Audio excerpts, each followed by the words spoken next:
Thank you so much. आपका शुक्रिया। माहिन मुझे कह रही थी कि तुम मुझसे कॉपी कर रही हो, तो मैंने कहा क्या कॉपी करूंगी मैं उसकी। कहने लगी कि एक दूसरे को इतने अरसे में समझ तो गए होगे तुम लोग, लेकिन साहब बहादुर क्या क्या हरकतें करते हैं कोई जानता भी नहीं है। अब मैंने क्या कर दिया?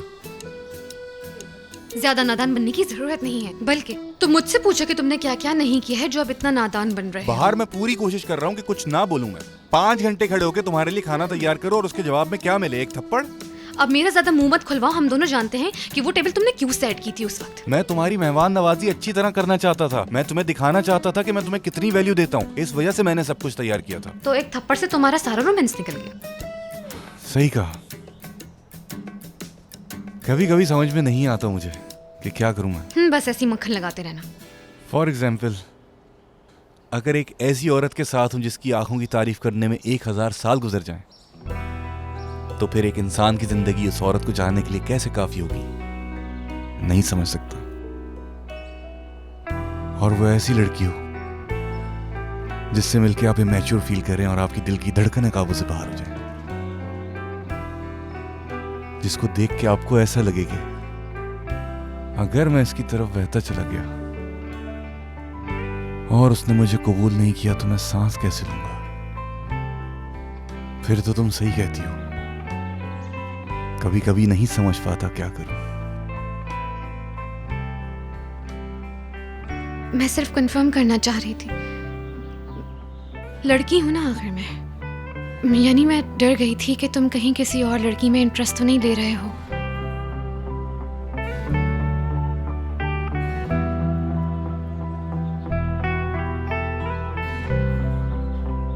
मोइज भाई, क्या आप 1 मिनट के लिए आ सकते हैं? क्यों नहीं आ सकते? ये हर वक्त तैयार जो है। कभी तो छोड़ दिया करो। मैं इसकी बात सुन के आया। Excuse me. हाँ मेरे भाई, क्या काम है? चलो आओ देखें, आओ चलो भी यार।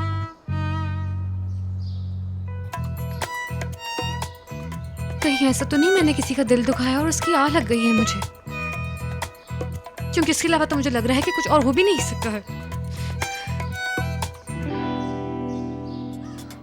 ऐसा क्यों लग रहा है कि तुम्हें बहुत गुस्सा आ रहा है?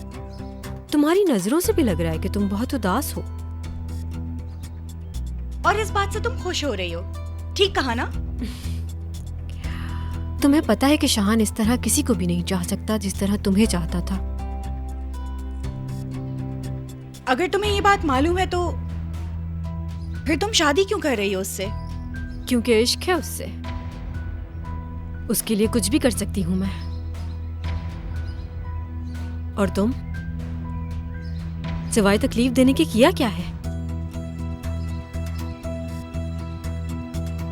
ये तो मैं नहीं जानती हूँ, लेकिन जो तुम कर रही हो कभी ना करती मैं वो। और इसी वजह से तुम हार जाओगी माहीन। तरस आ रहा है मुझे। तरस तो लोग तुम पर खाएंगे, याद रखना। निकाह के वक्त छोड़ी हुई औरत पर लोग तरस नहीं खाएंगे तो और क्या करेंगे? लोग भूलना भी चाहें तो नहीं भूल सकते ये बात। Anyways, good luck.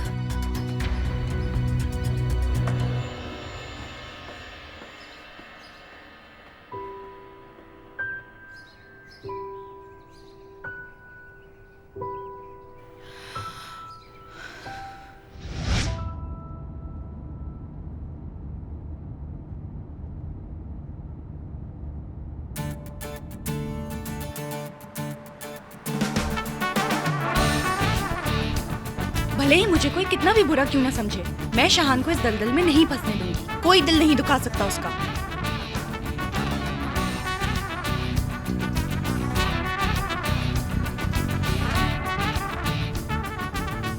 Hello Shanto, क्या तुम्हें अभी भी मेरी हेल्प की जरूरत है? क्या तुम श्योर हो? हाँ मैं बिल्कुल श्योर हूँ। तो मुझे अभी ये बताओ कि तुम कहाँ हो, मैं तुम्हें पिक करके बात करती हूँ। ठीक है।